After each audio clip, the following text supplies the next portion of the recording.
Hello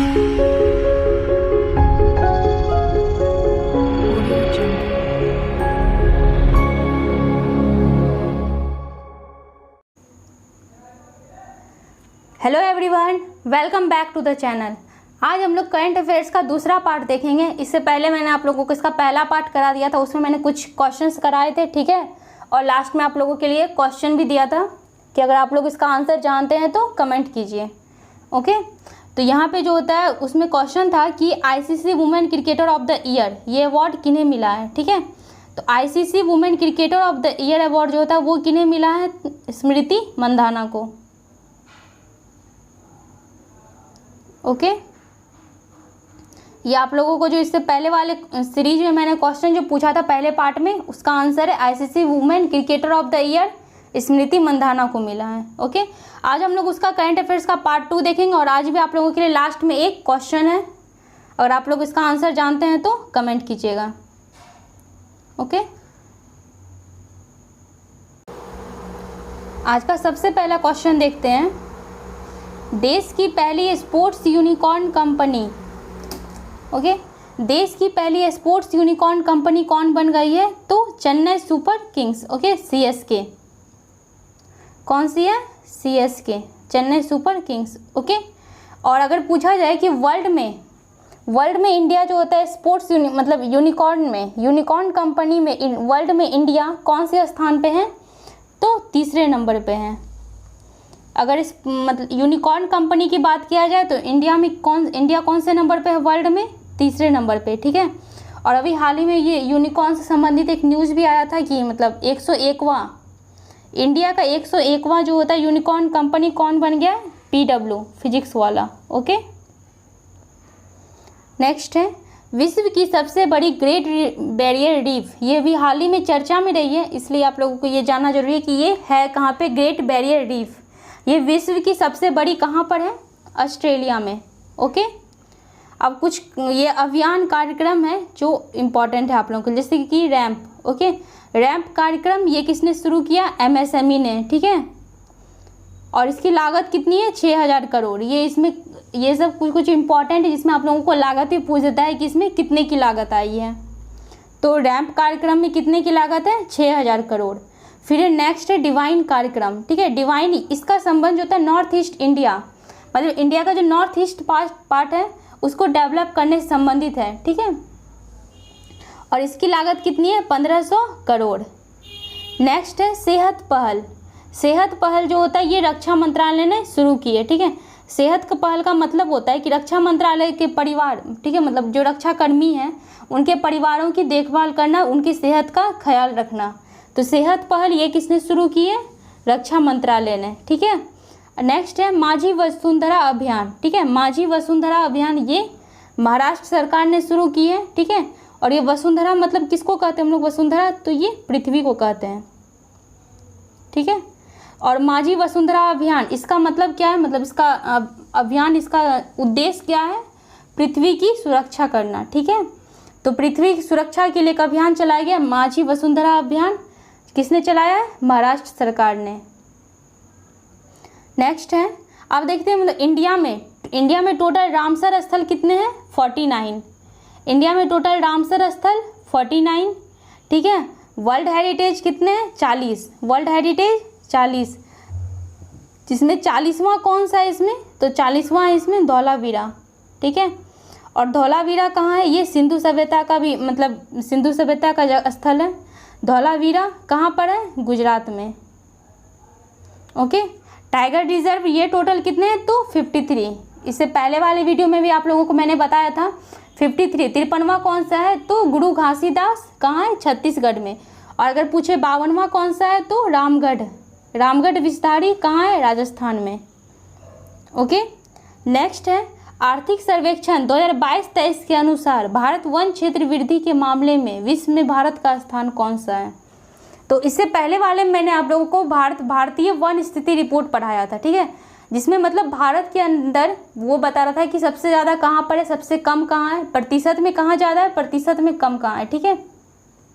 लेकिन यहाँ पे कह रहा है कि आर्थिक सर्वेक्षण मतलब पूरे वर्ल्ड में कह रहा है 2022-23 में भारत वन क्षेत्र वृद्धि के मामले में विश्व में उसका स्थान क्या है, मतलब पूरे वर्ल्ड में वन क्षेत्र वृद्धि, ठीक है। यहाँ पे देखिए एरिया वाइज नहीं, ये वृद्धि में पूछ रहा है कि भारत का स्थान कौन सा है, तीसरा, ठीक है। लेकिन अगर एरिया वाइज पूछे कि मतलब क्षेत्रफल के अकॉर्डिंग, ठीक है, भारत कौन से नंबर पे आता है, तो 10वें नंबर पे। ओके, नेक्स्ट है विश्व आर्द्र भूमि दिवस। विश्व आर्द्र भूमि दिवस ये कब मनाया जाता है, मतलब कब मनाते हैं हम लोग, 2 फरवरी को, ठीक है। और 2 फरवरी को इसका इस बार थीम क्या था, wetland action for peoples and nature. Okay, इसका थीम क्या है, wetland action for peoples and nature. और ये हम लोग क्यों मनाते हैं, मतलब क्योंकि 2 फरवरी 1971 को क्या हुआ था, रामसर कन्वेंशन हुआ था, कहाँ पर, ईरान में। ओके, इसलिए 2 फरवरी को ही क्या मनाया जाता है, विश्व आर्द्र भूमि दिवस। 2 फरवरी 1971 को रामसर कन्वेंशन हुआ था, कहाँ पे, ईरान में, इसीलिए 2 फरवरी को क्या मनाते हैं, आर्द्र भूमि दिवस। नेक्स्ट है विश्व कैंसर दिवस, ठीक है। विश्व कैंसर दिवस जो होता है ये कब मनाते हैं, 4 फरवरी। और एक चीज़ और ध्यान रखिएगा कि कैंसर की रोकथाम के लिए एक अभियान है होप, ठीक है। ये होप अभियान ये चालू किया गया, ये कौन सा राज्य इसको लागू, मतलब इसे होप अभियान इसे कौन सा लागू किया, महाराष्ट्र सरकार ने, ठीक है।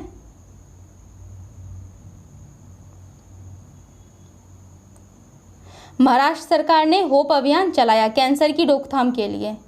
ओके, नेक्स्ट है वित्तीय साक्षरता सप्ताह। वित्तीय साक्षरता सप्ताह ये कब से कब तक, 14 से 18 फरवरी तक मनाया गया, ठीक है। और इसका थीम क्या था, गो डिजिटल गो सिक्योर। नेक्स्ट है विश्व दलहन दिवस, ये हम लोग कब मनाते हैं, तो 10 फरवरी। विश्व दलहन दिवस 10 फरवरी। और कहे राष्ट्रीय महिला दिवस ये 13 फरवरी। और ये किनकी जयंती पर है, तो सरोजिनी नायडू जी की जयंती पर हम लोग राष्ट्रीय महिला दिवस मनाते हैं 13 फरवरी को। नेक्स्ट है अंतर्राष्ट्रीय मातृभाषा दिवस, ठीक है। अंतर्राष्ट्रीय मातृभाषा दिवस जो होता है ये कब मनाते हैं, 21 फरवरी को, ठीक है। 21 फरवरी को हम लोग क्या मनाते हैं, अंतर्राष्ट्रीय मातृभाषा दिवस। नेक्स्ट है राष्ट्रीय विज्ञान दिवस। राष्ट्रीय विज्ञान दिवस ये कब मनाया जाता है, 28 फरवरी को। और ये 28 फरवरी को ही क्यों, क्योंकि इस दिन जो होता है हमारे वैज्ञानिक कौन थे, मतलब सीवी रमन। इन्हें कौन सा पुरस्कार, इनकी जयंती नहीं, ये ध्यान रखिएगा, ये क्वेश्चन एक बार आया था कि राष्ट्रीय विज्ञान दिवस क्यों मनाया जाता है, तो सीवी रमन की जयंती पर, या इन्हें मतलब भारत रत्न मिला इसलिए, या इन्हें नोबेल पुरस्कार मिला, ठीक है। तो इसका सही आंसर होगा सीवी रमन को 28 फरवरी को नोबेल पुरस्कार मिला था, इसीलिए हम लोग 28 फरवरी को राष्ट्रीय विज्ञान दिवस मनाते हैं। नेक्स्ट है भारत का पहला भू पार्क, ये कहाँ है, ठीक है। तो भारत का पहला भू पार्क ये या फिर जियो पार्क वो कहाँ है, मध्य प्रदेश में, ठीक है। और मध्य प्रदेश में भी कहाँ पे, मध्य प्रदेश के जबलपुर गांव में, जबलपुर शहर के लम्हेटा गांव में, ठीक है। ये आप लोग ध्यान रखिएगा, जबलपुर शहर के लम्हेटा गांव में। ओके, यहाँ पे क्या खुला है, भारत का पहला जियो पार्क।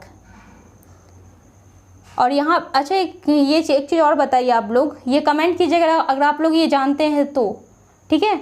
ये यहाँ पर ही जियो पार्क क्यों खोला गया, कोई रीज़न, ठीक है। अगर आप लोग ये रीज़न जानते हैं कि मध्य प्रदेश में ही जियो पार्क क्यों खोला गया, तो आप लोग कमेंट करिएगा, ठीक है। कमेंट करके बताइएगा हमें।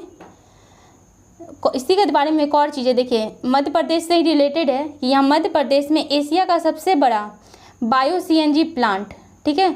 एशिया का सबसे बड़ा बायो सीएनजी प्लांट ये कहाँ खोला गया, इंदौर मध्य प्रदेश, ठीक है।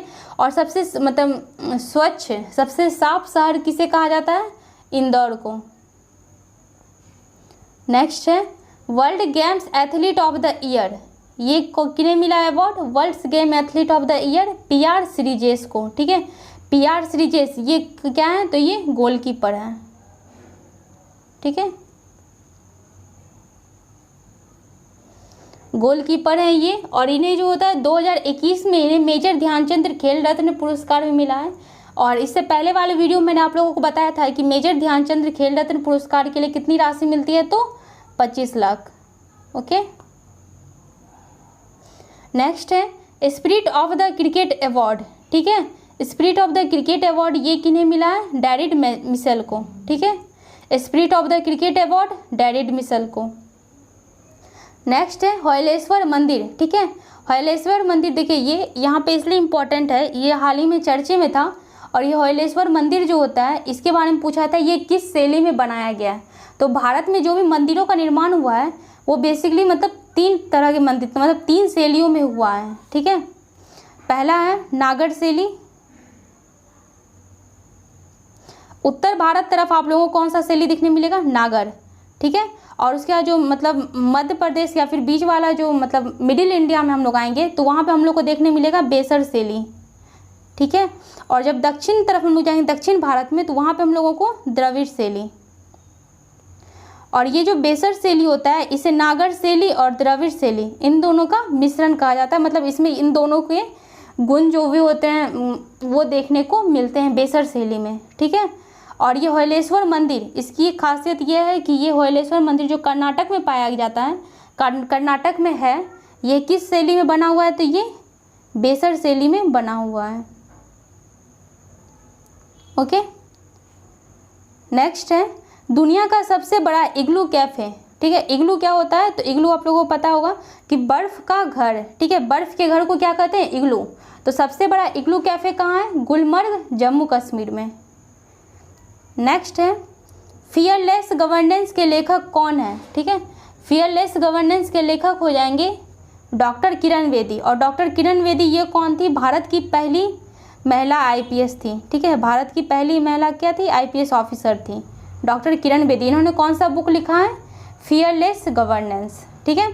और एक है गोल्डन बॉय नीरज चोपड़ा, ये बुक इसके लेखक कौन है? गोल्डन बॉय नीरज चोपड़ा, ठीक है। ये किस खेल से संबंधित है? तो भाला फेंक। इन्होंने ओलंपिक में मतलब ओलंपिक में भारत के लिए गोल्ड मेडल लाया है, ठीक है। और इसके लेखक कौन है? तो नवदीप सिंह गिल। नेक्स्ट है बैंक नोट प्रिंटिंग लाइन की बात करें तो ये कहाँ कहाँ है? मैसूर, सालबोनी, नासिक और देवास, ठीक है। मैसूर कहाँ हो जाएगा? ये कर्नाटका में। और सालबोनी ये ध्यान रखिएगा, सालबोनी कहाँ का है? वेस्ट बंगाल। नासिक कहाँ है? महाराष्ट्र, ठीक है। और देवास ये कहाँ है? एमपी में, ओके। ये चारों आप लोग ध्यान रखिएगा, मैसूर, सालबोनी, नासिक और देवास, यहाँ पे बैंक नोट छपती है, ओके। नेक्स्ट है स्पूति गस्टर फेस्टिवल, ये कुछ इंपॉर्टेंट फेस्टिवल है जो किस राज्य से संबंधित है ये पूछे जाते हैं। तो स्पूति गस्टर फेस्टिवल ये किस राज्य से है? लद्दाख। सिग्मो फेस्टिवल गोवा। अम्बुबाची का त्यौहार ये असम। इस तरह बथुकम्बा उत्सव तेलंगाना, ये क्वेश्चन पूछा हुआ भी है। बथुकम्बा उत्सव ये किस राज्य से संबंधित है? तेलंगाना। नेक्स्ट है पंजाब में मतदाताओं में जागरूकता फैलाने के लिए चुनावी शुभंकर, ठीक है। एक शुभंकर किसी भी कार्यक्रम के लिए चुनाव शुभंकर आयोजित किया, मतलब शुभंकर बनाया जाता है किसी को। तो इसी तरह पंजाब में मतदाताओं में जागरूकता फैलाने के लिए चुनावी शुभंकर किसे बनाया गया था? शेरा को। नेक्स्ट है क्रिकेट टीम का 1000वां वनडे मैच ये कहाँ खेला गया? मतलब वर्ल्ड में क्रिकेट टीम मतलब वनडे मैच 1000वां वनडे मैच किसने खेला है? तो भारतीय क्रिकेट टीम ने। और ये कहाँ पे खेला? मोटेरा स्टेडियम में, ठीक है। मोटेरा स्टेडियम कहाँ हो जाएगा? अहमदाबाद, गुजरात, ओके। और ये कह रहा है कि विश्व का सबसे बड़ा स्टेडियम कौन सा है? मोटेरा स्टेडियम, जो कि भारत के अहमदाबाद में है, ओके। विश्व की, ओके, यहाँ विश्व हट गया है। तो विश्व की सबसे बड़ी कुश्ती अकादमी ये कहाँ खोली गई है? किशनगंज में। विश्व की सबसे बड़ी कुश्ती अकादमी कहाँ है? किशनगंज। और ये किशनगंज कहाँ है? दिल्ली में, ओके। नेक्स्ट है सीएजी। सीएजी अभी हमारे कौन है? गिरीश चंद्र मुर्मू। और अगर यही पूछे सीजीए, ठीक है, ये हाल ही में बहाल किया गया इन्हें। सीजीए ये कौन है? तो सोनाली सिंह, ओके। नेक्स्ट कर रहा है विश्वविद्यालय अनुदान आयोग यूजीसी। यूजीसी के अध्यक्ष कौन है? एम जगदीश कुमार। नेक्स्ट अगर बात करें तो एनसीईआरटी के नए निदेशक, एनसीईआरटी के नए निदेशक कौन हो जाएंगे? दिनेश प्रसाद सकलानी। यूजीसी के निदेशक, यूजीसी के अध्यक्ष कौन है? एम जगदीश कुमार। एनसीईआरटी के नए निदेशक दिनेश प्रसाद सकलानी। और यही पूछे अगर और करा है विक्रम साराभाई अंतरिक्ष केंद्र के निदेशक। विक्रम साराभाई अंतरिक्ष केंद्र ये कहाँ है? तिरुवनंतपुरम में है। ठीक है, विक्रम साराभाई अंतरिक्ष केंद्र कहाँ है? तिरुवनंतपुरम में। इसके निदेशक कौन है? Doctor S Unnikrishnan. ओके, इसके विक्रम साराभाई अंतरिक्ष केंद्र के निदेशक डॉक्टर एस उन्नीकृष्णन। कह Vikram Sarabhai children innovation centre ये कहाँ खोला गया है? तो गुजरात में। Vikram Sarabhai children innovation centre Gujarat में। और पूछा सीबीएसई के अध्यक्ष ये कौन है? विनीत जोशी। सीबीएसई के अध्यक्ष कौन हो जाएंगे? विनीत जोशी। ओके, नेक्स्ट है आईसीसी अंडर 19 वर्ल्ड कप 2022 इसकी विजेता कौन है? तो आईसीसी अंडर 19 वर्ल्ड कप 2022 का विजेता है भारत। किसको हराया है? इंग्लैंड को। ओके, इसकी विजेता हो गए विनर भारत और इसको लूजर कौन है? हारा कौन है? इंग्लैंड। नेक्स्ट है एएफसी वुमेन्स एशियन कप इसका विजेता कौन है? चीन। एएफसी वुमेन्स एशियन कप की विजेता कौन है? चीन। नेक्स्ट है दुनिया के केंद्रीय बैंकों में सोने के सबसे बड़ी खरीदार है। ठीक है, तो दुनिया के सबसे बड़ी केंद्रीय बैंकों में सोना का सबसे बड़ा खरीदार कौन है? पहला तो है सेंट्रल बैंक ऑफ थाईलैंड। ठीक है, और दूसरा पे हमारा भारत देश का आता है भारतीय रिजर्व बैंक। सोने का सबसे बड़ा खरीदार कौन सा है? Central bank of Thailand. और दूसरे नंबर पे आएगा भारतीय रिजर्व बैंक। नेक्स्ट है हंगर इंडेक्स में भारत की रैंक। तो हंगर इंडेक्स में भारत की रैंक हो जाएगी 101, भ्रष्टाचार इंडेक्स में 85, लोकतंत्र इंडेक्स में 46वां। ठीक है, और अगर कहें अंतर्राष्ट्रीय बौद्धिक संपदा सूचकांक में भारत की रैंक 43। ओके, ये सब आप लोग याद कर लीजिएगा। ये पूछता है कि किस इंडेक्स में भारत की कौन सी रैंक है। नेक्स्ट है कृषि क्षेत्र में डीजल को अक्षय ऊर्जा बदलने का लक्ष्य, मतलब कृषि क्षेत्र में डीजल को अक्षय ऊर्जा के रूप में बदलने का लक्ष्य ये कब तक रखा है भारत सरकार ने? 2024 तक। ओके, नेक्स्ट है 21वां विश्व सतत विकास शिखर सम्मेलन 2022 की मेज़बानी कौन करेगा? तो 21वां जो विश्व सतत शिखर सम्मेलन होगा 2022 में, इसकी मेज़बानी कौन करेगा? हमारा देश भारत। ओके, अगला है भारत में वाटर टैक्सी सेवा। ठीक है, वाटर टैक्सी सेवा ये कौन शुरू कर रहा है? मुंबई। ठीक है, और इसी में हम एक आप लोगों को बताए थे इससे पहले वाले वीडियो में जल मेट्रो ये कहाँ स्टार्ट हो रहा है? तो कोची में। ये केरल के कोची में जल मेट्रो सेवा स्टार्ट हो रहा है। और भारत में वाटर टैक्सी सेवा ये कहाँ हो रहा है? तो मुंबई। नेक्स्ट है दुनिया की पहली हाइड्रोजन ट्रेन ये कौन चलाया है? जर्मनी। नेक्स्ट है तारापुर नरसंहार में शहीद हुए सेनानियों की याद में 15 फरवरी को शहीद दिवस मनाने का फैसला किसने किया है? बिहार राज्य ने। ठीक है, ये बिहार के जो भी क्वेश्चन है उसमें ये आ सकते हैं, उसके लिए इम्पॉर्टेंट है कि तारापुर नरसंहार जो हुआ था उसमें जो भी सैनिक शहीद हुए थे तो उनकी याद में 15 फरवरी को शहीद दिवस मनाने का फैसला किसने लिया है? बिहार ने। नेक्स्ट है भारत यूपीआई सिस्टम अपनाने वाला विश्व का पहला देश कौन सा है? तो भारत का यूपीआई सिस्टम अपनाने वाला पहला देश नेपाल। और भीम सिस्टम, ठीक है, ये अपनाने वाला देश कौन सा है? भूटान। यूपीआई सिस्टम की बात करेगा तो नेपाल, और अगर भीम की बात करेगा तो भूटान। ओके, नेक्स्ट है भारतीय मंदिर वास्तुकला का अंतर्राष्ट्रीय सम्मेलन देवायतनम आयोजन स्थल। ठीक है, मतलब भारतीय मंदिर वास्तुकला का अंतर्राष्ट्रीय सम्मेलन देवायतनम। ठीक है, ये कहाँ इसका आयोजन हो रहा है? तो हम्पी किसका जिला है? कर्नाटक का। ओके, कर्नाटक में एक नए जिले के जिला बनाया गया है। कौन सा जिला है? विजयनगर साम्राज्य, विजयनगर। ओके, विजयनगर साम्राज्य ये हिस्ट्री में था जिसकी स्थापना किसने की थी? हरिहर और बुक्कर ने। और कर्नाटक में एक नया जिला कौन सा बनाया गया है? विजयनगर। ठीक है, यहाँ ये लेक्चर खत्म हो गया आप लोगों का। आई होप आप लोगों को वीडियो अच्छा लगा हो और आप लोगों को इससे रिलेटेड कोई भी क्वेश्चन होते हैं जो आप लोगों को नहीं समझ में आता है, ठीक है, या फिर आप लोगों को इसका PDF चाहिए तो आप हमारे टेलीग्राम चैनल उपागम एकेडमी पे जुड़ सकते हैं। यहाँ से आप लोगों को इसकी सारी इन्फॉर्मेशन मिल जाएगी। और अगर आप लोग किसी भी एग्ज़ाम की तैयारी कर रहे हैं तो यहाँ पे आप लोगों को उसकी भी सारी इन्फॉर्मेशन मिलती रहेगी। Okay, thank you.